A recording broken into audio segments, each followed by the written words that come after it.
Hello, today I'm presenting a proposal called the Starter Housing Incentive Program, focused on making affordable housing more realistic in New Mexico.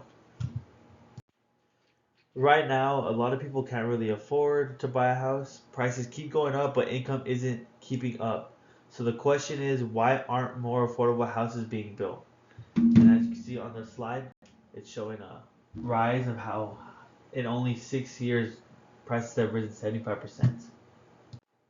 Right now, in New Mexico, what the real problem is, the average home costs over $300,000.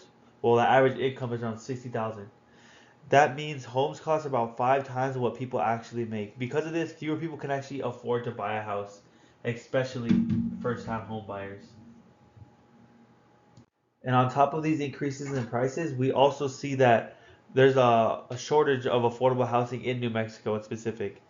We're missing tens of thousands of affordable homes, and many families are spending too much of their income just to live somewhere instead of building equity in homes. Nearly 1 in 3 New Mexico households are cost burned, and this is even greater when you look at the rural areas in New Mexico.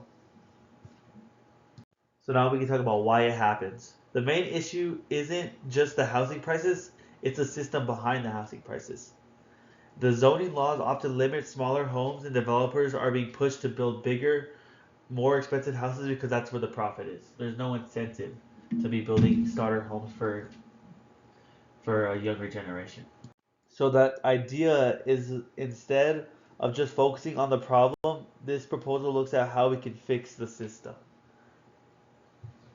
Basically, how the program is gonna work is gonna make it easier and more beneficial for developers to build affordable housing. It will allow faster rezoning and other incentives like tax breaks or support more tax breaks to support that higher density housing projects. All right, now let's talk about what's actually gonna get built. With these incentives, we're pushing developers to look to build more of like smaller, tiny homes that can start from anywhere from 800K to regular 3 bedroom starting homes that can be around that ballpark where it's probably be most beneficial, so they can have still a lot of value in their home.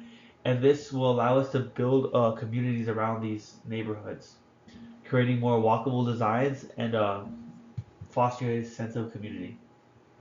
And now we're talking about why it works. So in this situation, I think everyone's going to benefit. Developer can still make the money they need, buyers get more affordable options, and the community grows stronger together. And we can see here like the difference of what it could possibly turn into. With the cost around 320 compared to 140 allows much more people to get into a household payment. And the biggest part right here is the down payments. Would you need a $64,000 down payment to buy a regular house? Would only be brought down to 14,000, which is much more manageable for the families making only that medium wage. With the right policies, affordable housing isn't impossible. We don't just need more housing; we need the right kind of housing. And this proposal is to show that we have options. Thank you for your time.